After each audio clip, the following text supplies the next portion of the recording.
Got to know where the notes are. Also, if you know the names of your strings, you should. You can find the same pattern exists on every string. You know, in other words, the distance the notes are from one another is the same. It's constant on every string. Just know the name of the string and you can find all the notes. You should be able to do that. What else should you know? In order to be able to put the pentatonic and or blues scale and your licks in the right spot on the guitar so you don't sound like you're playing out of tune and like a dummy, you have to know the chords to the song you're jamming over or to the section of the song that you're playing over. 99% of the time, here's the deal. Most of the time there's 3 or 4 chords in a pattern. It might be four bars long, 2 bars long, doesn't matter. But the main thing is, it's usually the first chord that gives away the key. So for a song in A, like that stairway sounding thing, what are the chords there? A minor, G, F, G, A minor, in a cycle. First chord's an A minor. Wouldn't matter if it was an A minor or an A power chord or even A major. To get this bluesy / rock sound from the pentatonic, you find the name of the first chord. A! Find it on the big string. And that's where your scale goes.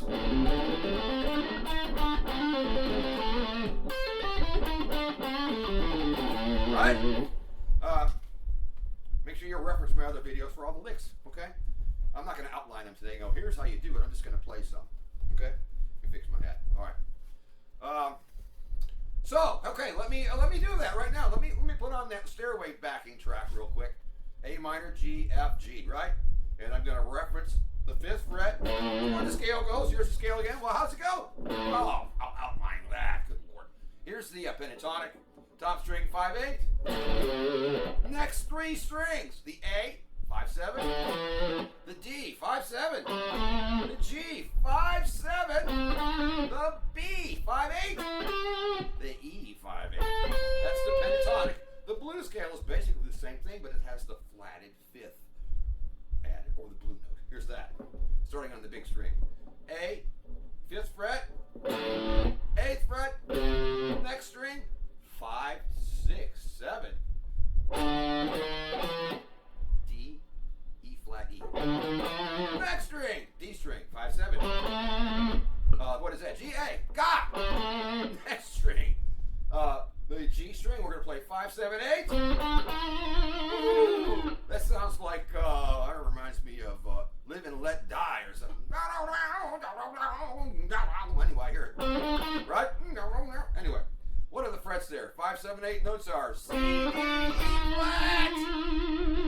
Next string, B, 5, 8. That is E, G. Last string, high E, 5, 8.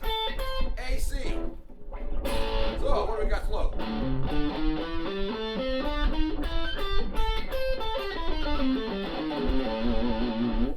You can practice those things up and back a few times every day for however long till you get comfy with them. All right, so if we're in A, that's where the thing goes. All right, here comes the track real quick. I'm going to just play a couple simple riffs, some of the essential ones.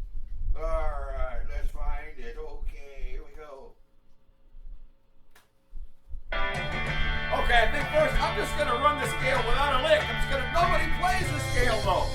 We play live licks, but here's the scale.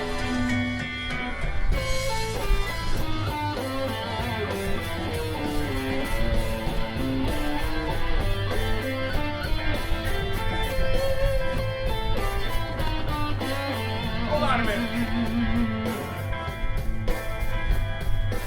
Okay, what I want to do, I think I'm going to turn up a little bit here. Remember, I'm very unprofessional. Ha-ha! Right? As far as the production. I ain't worried about it. I just want to show you what to do, but yeah, I think that needs to be a little louder.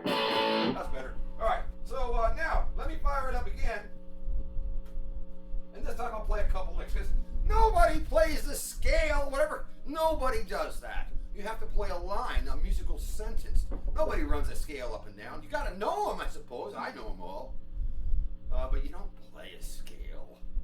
You play a lick, a sentence, right? It's a specific length. So reference my other videos, talks all about those 4 essential licks that you really should know to get started.